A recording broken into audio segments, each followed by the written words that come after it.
Chapter 2.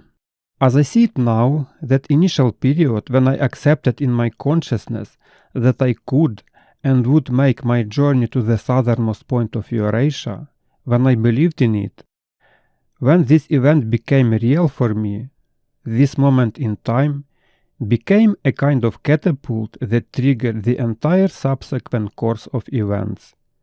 And everything that fell into the trajectory of this catapult began to turn around and synchronize according to this purposeful flow of events. Including myself, when sometimes I began to have doubts, I always turned in the right direction.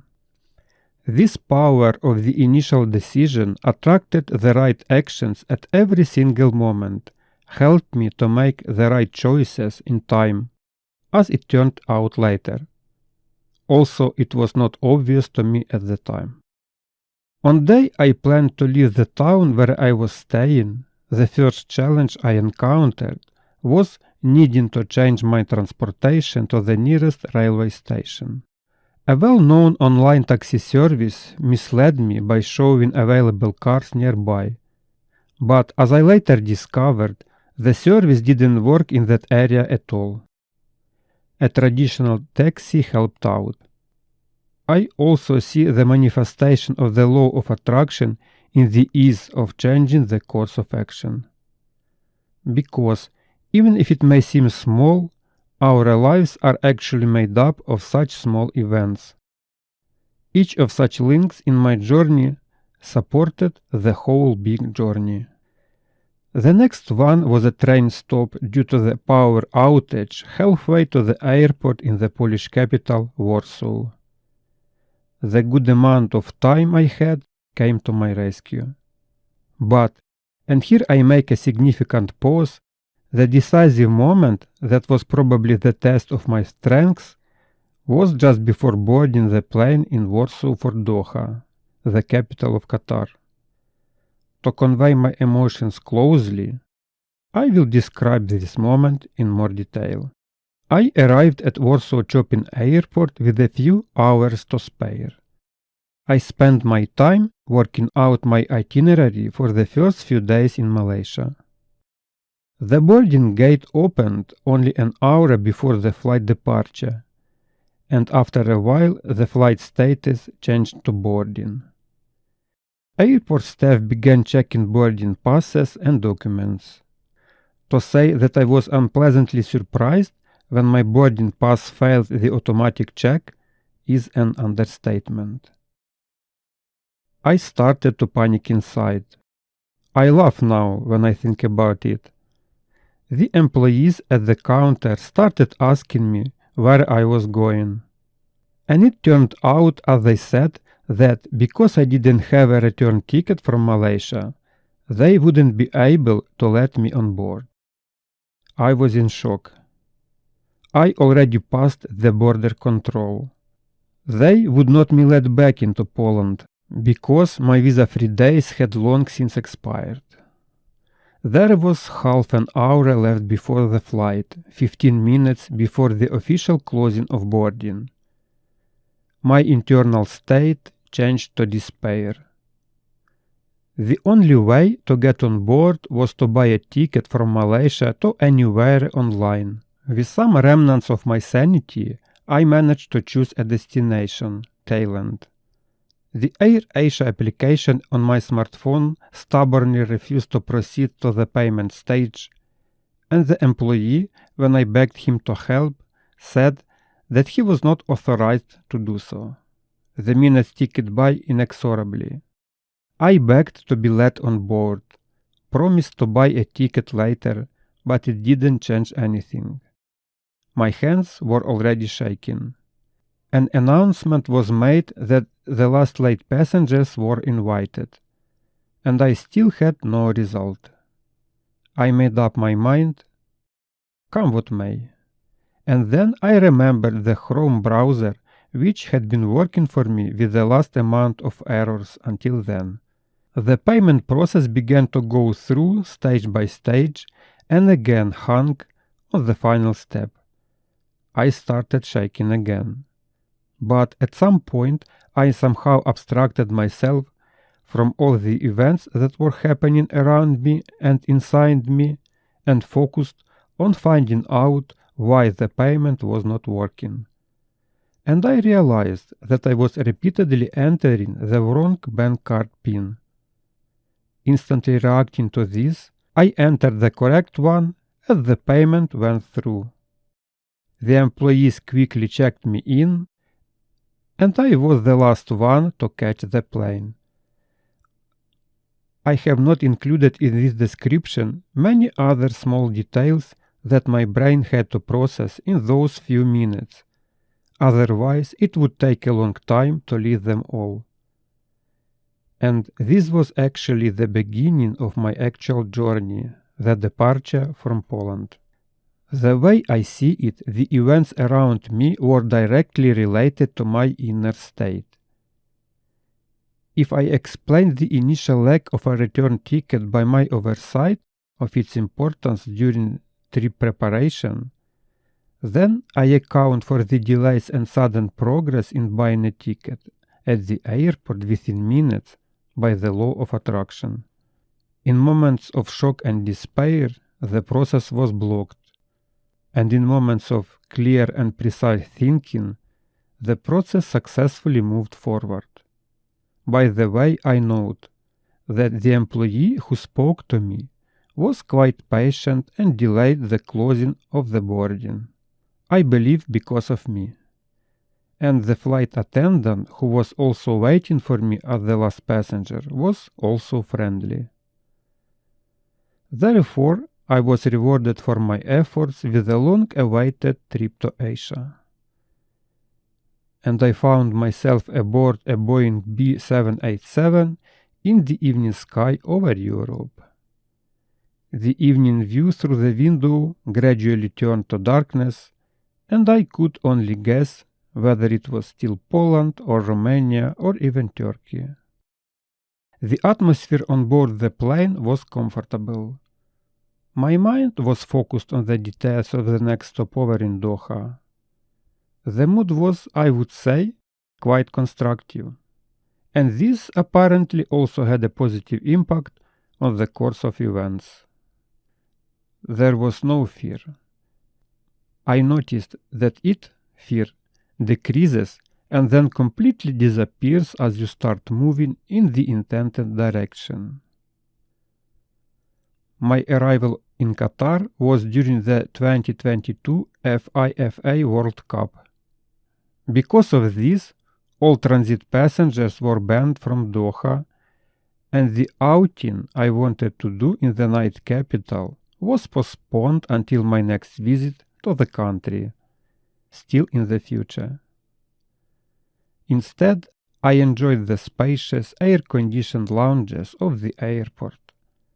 There was even a park right inside the airport, and I listened to the birds singing and the sound of falling water from a fountain, while repeatedly catching myself thinking that I couldn't believe this was happening to me. A kind of imposter syndrome.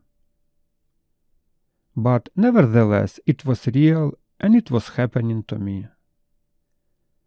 The next morning, my journey continued. To emphasize the size of Doha airport once again, I will say that it took me half an hour to walk from where I was initially to the gate I needed. Take this into account when you are in Doha. For me, every scene I saw in this airport, as in every subsequent one, was a new experience.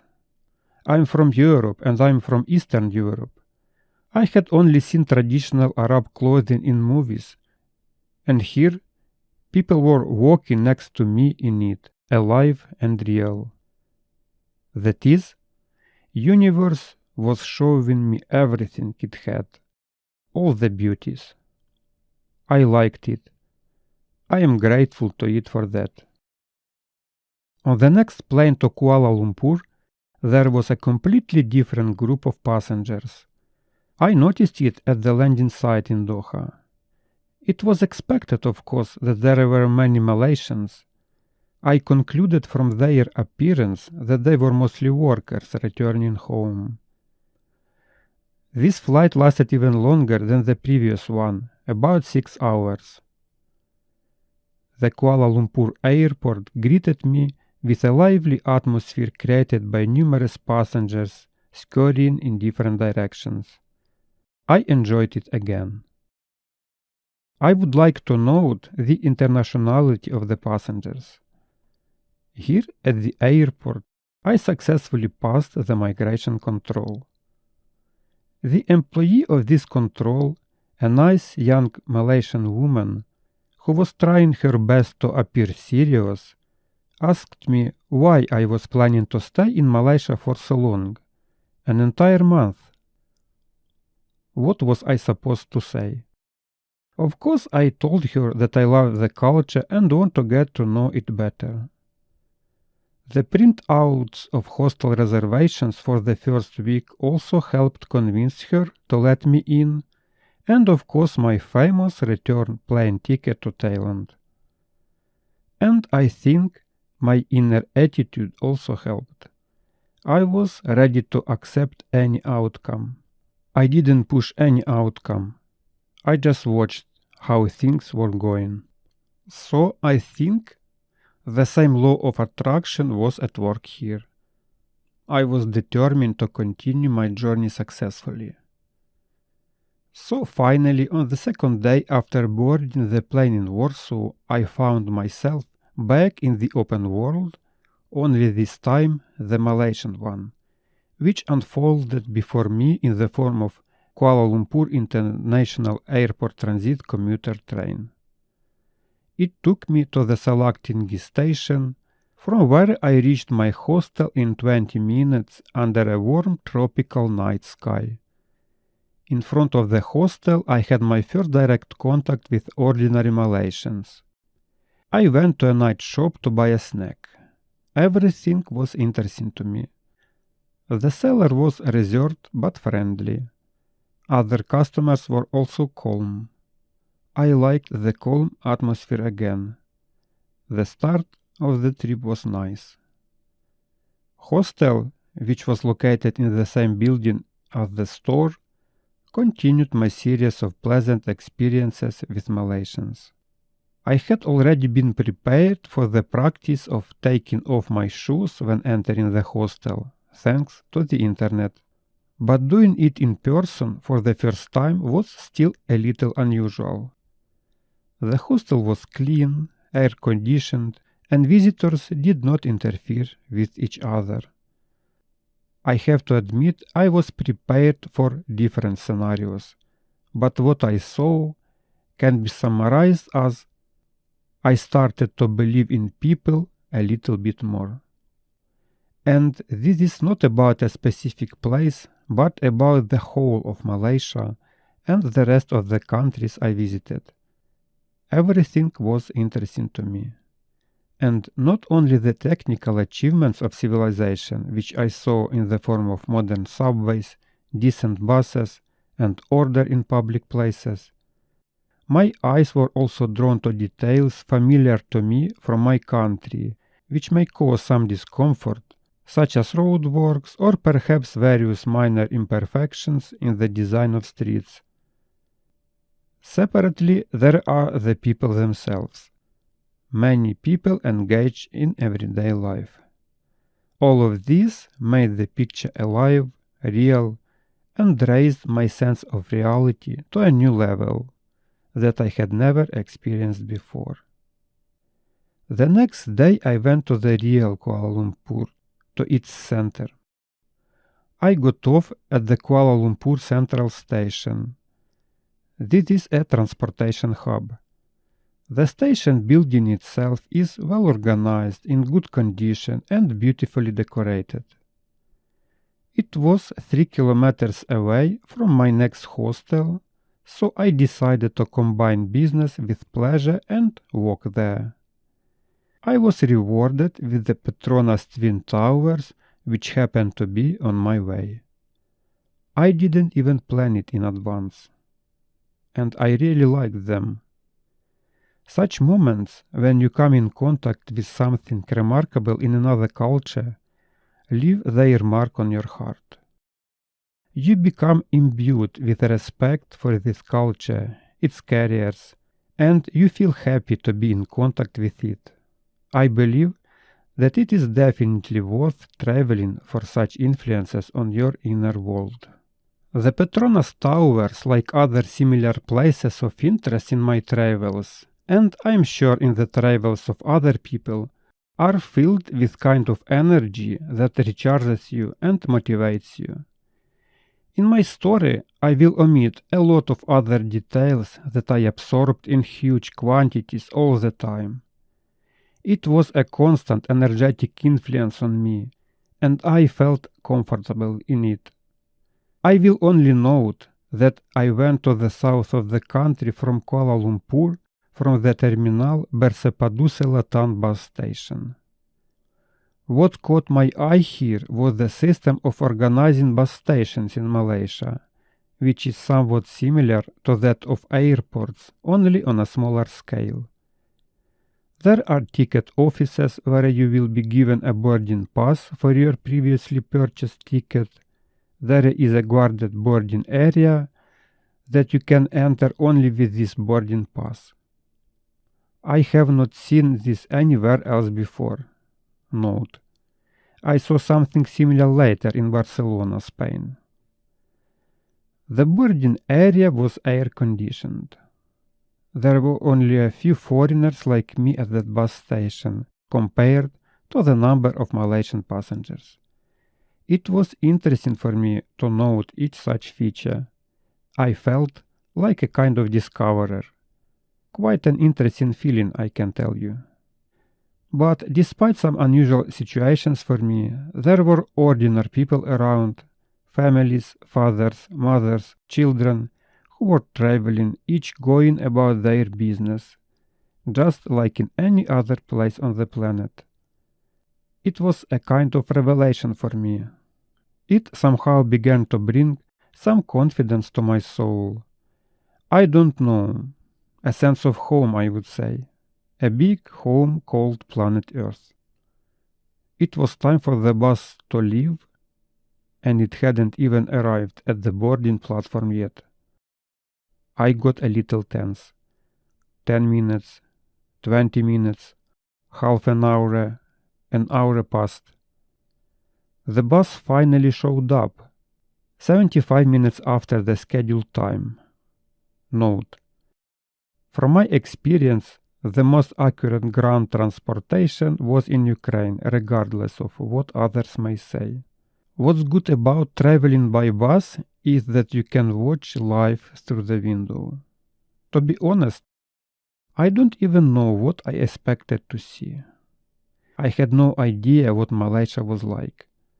And perhaps like everyone does, when they see something new, they draw an analogy with something they've seen before. And it reminded me of Ukraine. Yes, there are different trees. There are no palm trees in Ukraine. Traffic is on the left side, not the right. But the numerous shops along the roads, the village houses of different levels of wealth are just as familiar. Everything is similar. So what's my point? What did I feel while traveling and seeing all this? A pleasant sense of enjoyment and anticipation for new experiences. But there was no fear or discomfort. And I remember how I pictured this region in my mind when I was planning the trip, having read various information. I imagined natural disasters, poor infrastructure, and conflicts with people. None of this happened.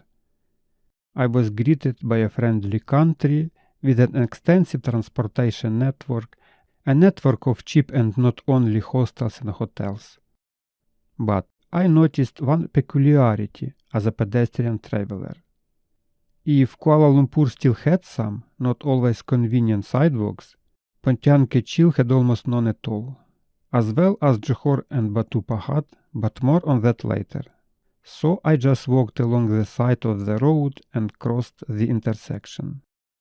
But everything went well. In Pontiac-Chil I spent one night in a hotel. A single room, clean, with a shower, air conditioning, and a TV with Malaysian and Singaporean channels. The next day I had a meeting, scheduled with the place that essentially initiated this whole trip, the southernmost point of Eurasia. But there were 29 kilometers between me and it, and Pontiac-Chil was the nearest town where I managed to book a hotel. I had no specific plans on how to get there, so I put everything off until morning and enjoyed a well-deserved rest and sleep after another move. That's how I found myself on the verge of achieving a goal, which in fact became not just a goal in itself, but an intriguing beginning of an interesting journey. Pontiac-Chil, as well as the whole of Malaysia, turned out to be completely different from what I had imagined. I assumed that it was a god-forsaken area somewhere in the tropical wilderness, with potential problems for travel, but in reality, it turned out to be a fairly modern town, even taking into account my European experience, with very busy car traffic, friendly people, I was traveling alone, and modern hotels. That's how the universe was opening up another corner of our planet to me. But let's get to the southernmost point. The next settlement, the last one that separated me from my goal, was Kukup. Based on Google Maps, I planned to get there by bus.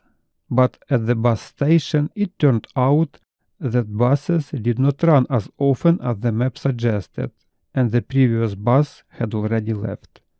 I had a plan to get to Cape Piai in one day, stay there for a while, and then get back at least to Pontian. So waiting for the next bus until noon was not in my plans. And as always, the ubiquitous taxi drivers came to the rescue. For 10 ringgit, I and another Malaysian were taken to Kukup. This is a very small town. Its only attraction is the ferry to Indonesia. The last 12 kilometers from Kukup to the goal. One more taxi and I'm at the goal. Foreign tourists must pay for access to this place. My feelings were exalted. The weather was sunny. Also, based on the reviews I read online before the trip, I had imagined constant rain.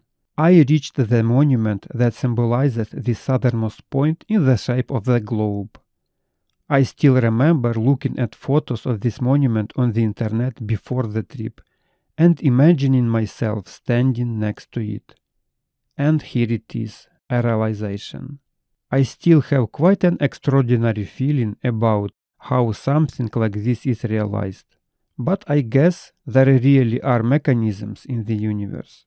I can hardly believe I did it.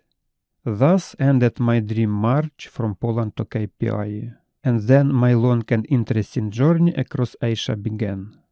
On the same day I reached Johor Bahru, again a complete lack of sidewalks except for the old central part of the city, but again I walked along the roadsides and crossed intersections. I don't recommend repeating it. Take a taxi, it's inexpensive. My hostel was in the central part of the city. The owner was a young Buddhist guy, despite the fact that Malaysia is officially considered a Muslim country. In general, it was cool. It was cool to explore the city, cool to admire Singapore through the strait, cool to wander around the city admiring the Sultan's palaces, visiting the resting places of the Malaysian, eating in their restaurants, meeting different people. In other words, you feel like a pioneer. Here and later in other places, I caught myself thinking that this is my way of life, to be on the road and constantly learn new things.